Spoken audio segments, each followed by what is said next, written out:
X plus Y equal to कितना 7। Second क्या था 5y प्लस, सुनिए क्या ये मानक रूप में दिया हुआ है? नहीं। क्या करेंगे इसको? सबसे पहले दिए गए प्रश्न को मानक रूप में लिखेंगे। क्या करेंगे? x प्लस वाई इसको इधर लगाइए, क्या हो जाएगा -7 इक्वल टू क्या 0, एक मान लीजिए इसको। और सेकंड वाला क्या दिया था 5y प्लस क्या 12x इक्वल टू क्या 7। क्या समीकरण 2 भी मानक रूप में दिया हुआ है? तो क्या करेंगे इसको मानक रूप में लिखेंगे। क्या करेंगे? याद लिखेंगे 5y प्लस क्या 12x -7 इक्वल टू क्या 0। क्या हो गया? समीकरण 2 हो गया। अब समीकरण 1 और 2 को हल करना किस विधि से?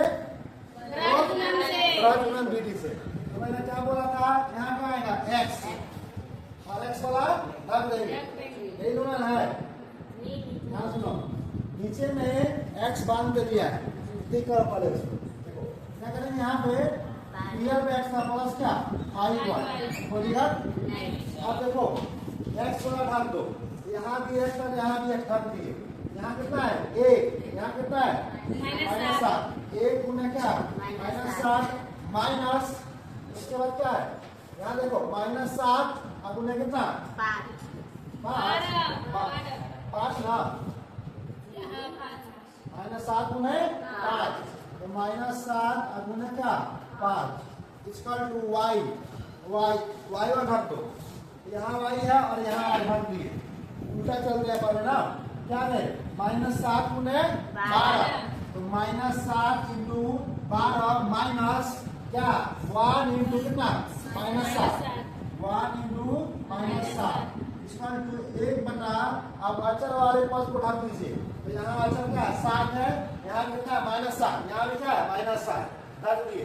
तो 1 इंटू कितना 5, 1 इंटू 5 और 1 इंटू 12, तो 1 इंटू 5 माइनस बोलो 12। इसको हल कर लीजिए।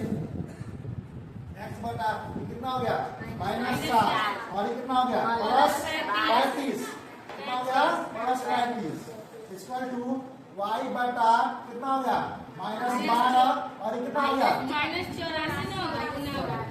हमारा ये कैसे 84 और प्लस कितना 7 इक्वल टू 1 बटा कितना हो गया 5 माइनस क्या 12। यहाँ से x बटा, अब बताइए तो -7 प्लस क्या 35 कितना होगा 28। बताओ मीनाज कितना होगा -7, खड़े हो जाओ, -7 प्लस 35 कितना होगा?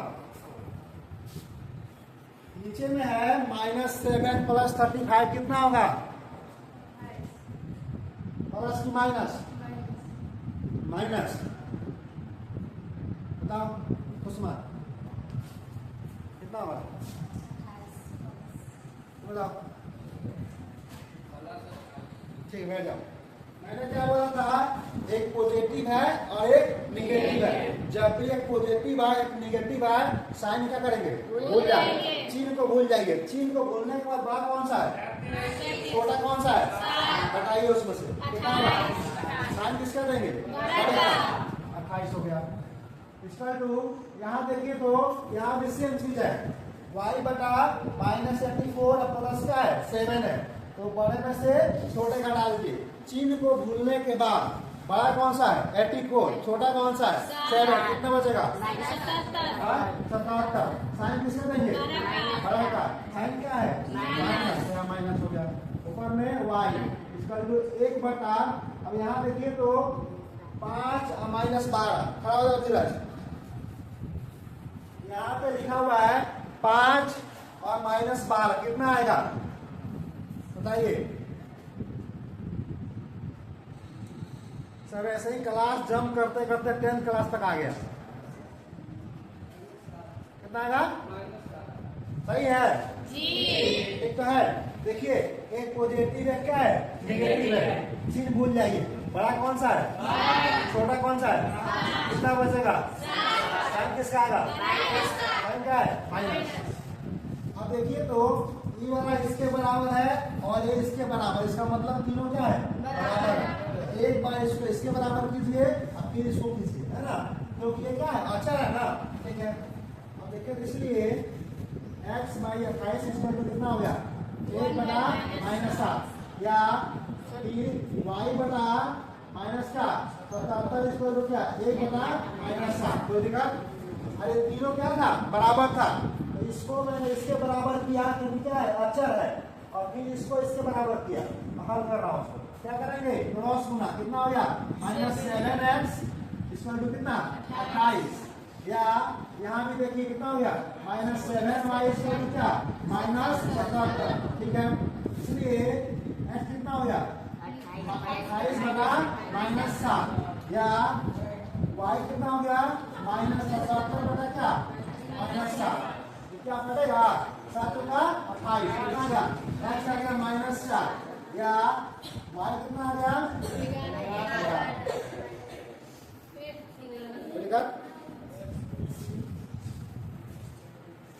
इसी गलती है उतार सकते हैं, ठीक ना। एग्जाम में मुख्यतः इसी को पूछता है, और अलग से पूछना होगा तो क्या पूछता है बराज गुणन विधि से हल कीजिए, नहीं तो दिए गए प्रश्न को अपने मन से सबसे बेस्ट क्या होता है लुप्तीकरण से कर सकते हैं, लेकिन स्पष्ट रूप से मेंशन कर देगा कि आपको दिए गए प्रश्न को बराज गुणन विधि से हल करना है, तो आपको इसे हल करना पड़ेगा, और नहीं तो आपको मार्क्स नहीं मिलेंगे। और कुछ नहीं बोलता है तो आपको जो अच्छा लगे, प्रतिस्थापन है, क्या होता है तुलनात्मक विधि है, और क्या है लुप्तीकरण है या बराज गुणन, मैंने 4 ही पढ़ना आपको। 5वां जो दिया अनुपात वाला वो क्या है लुप्तीकरण का ही सिस्टम है, ठीक है। बार बार कहना के बाद बच्चे स्कूल नहीं आ रहे हैं, फिर आपके इसके गंभीर परिणाम भुगतना पड़ेंगे आपको।